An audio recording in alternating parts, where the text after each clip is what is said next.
परम पूजनी बाबा जी के जन्म दिवस पर बहुत बहुत शुभकामनाएं।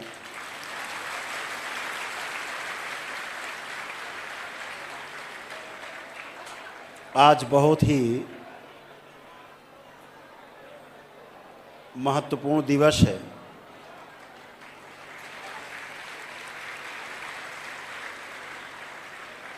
कुछ विशेष घोषणाएं हैं और इस देश के साथ साथ पूरे विश्व को मजबूत बनाने के लिए और एक माला में पिरोने के लिए दरबार कृत संकल्प है। पूरी तरह से दरबार की इच्छा है कि पूरा विश्व आपके इस दरबार के झंडे के साथ साथ चले, अपना नाम रोशन करे, दरबार का भी नाम रोशन करे।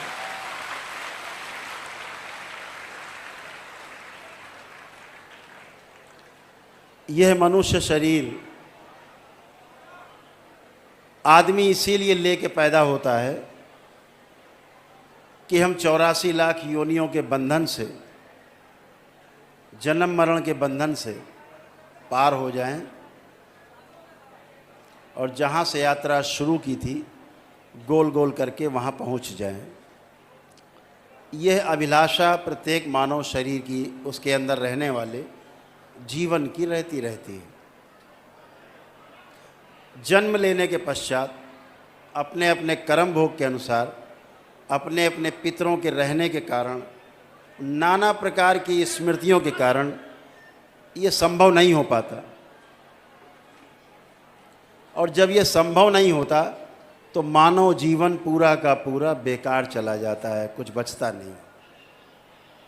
तो जैसे जन्म लिया था, फिर मृत्यु, और फिर जन्म और मृत्यु, किस योनि में जन्म होगा पता नहीं, लाखों वर्षों का फेर है।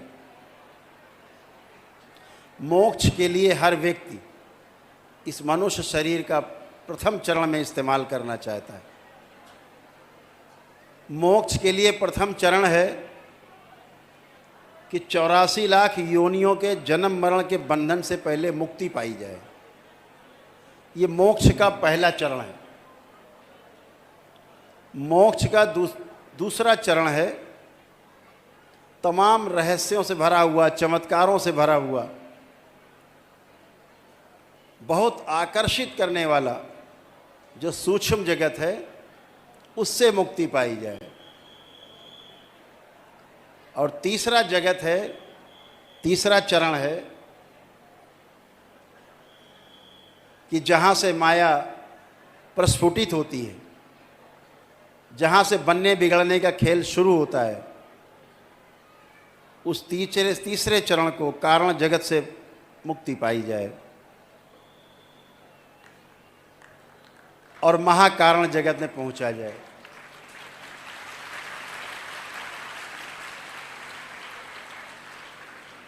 ये हजारों वर्ष, किसी किसी को लाखों वर्ष के पश्चात तब जाकर के मोक्ष होता है। इसे मोक्ष कहते हैं।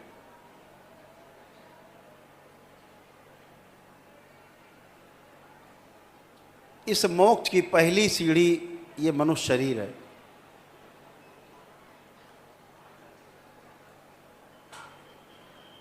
और इससे मुक्ति बहुत सहज है। कठिन हमने सबने बना रखी है। कठिनाई है नहीं, कठिनाई दिखती है। आप सब दरबार से जुड़े हुए हो, बाबा माँ से जुड़े हो, भोलेनाथ और माँ कामाख्या से, माताओं से जुड़े हो।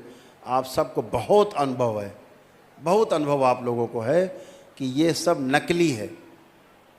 जो दिखता है वो है नहीं, और जो वास्तव में है वो दिखाई पड़ता नहीं।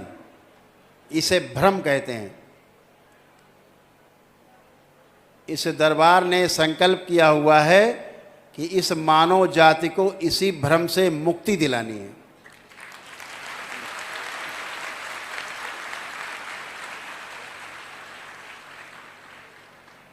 मनुष्य की जो प्रथम चरण की जो मुक्ति है, 84 लाख योनियों के जन्म मरण के बंधन से, ये भ्रम उसका सबसे बड़ा कारण है। दूसरे चरण में जागृति जो है, उसकी जागृति क्रम, वो उसका कारण है। और तीसरा जगत है, वहाँ माने रहता है जीवन की हम जागृत हैं। ये उसके ना मुक्त हो पाने का तीसरा कारण है। अगर कुछ पाना है तो याचक बन के जाना होगा। बहुत भाग्यशाली हैं आप सभी, बहुत सौभाग्यशाली हैं कि आपको इसी जन्म में बाबा और माँ मिले, माँ मिली आपको।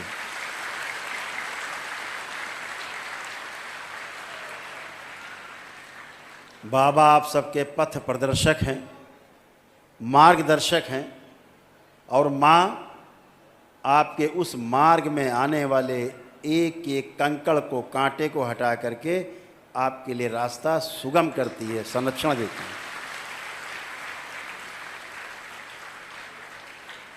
बिना माँ के मुक्ति नहीं। जिन्होंने मान रखा हो कि हम शिव की उपासना करके मुक्ति पा जाएंगे, दिन में सपने देखने जैसा, दिन में तारे देखने जैसा। आदि गुरु शंकराचार्य जी भी यही माने हुए थे। जिस दिन उनको एक ज्ञान हुआ बिना माया के मुक्ति नहीं, माया को समझे बिना मुक्ति नहीं, उसी दिन वो आगे बढ़ पाए, नहीं तो रुक गए थे। 4 चरण हैं जीवन के। एक स्वयं को समझना, स्वयं में समाधानित होना, स्वयं में समाधान प्रस्तुत होना। स्वयं में जब समाधान हो जाता है तो व्यक्ति परिवार की तरफ मुड़ता है और परिवार में समृद्धि ला पाता है। और जब ऐसे परिवार में समृद्धि आ जाती है और ऐसे तमाम परिवार बन जाते हैं समृद्धि वाले, तो समाज बनता है, उसे समाज कहते हैं।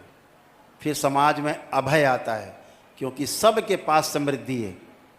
जब सबके पास समृद्धि होगी तो अभय अपने आप आएगा।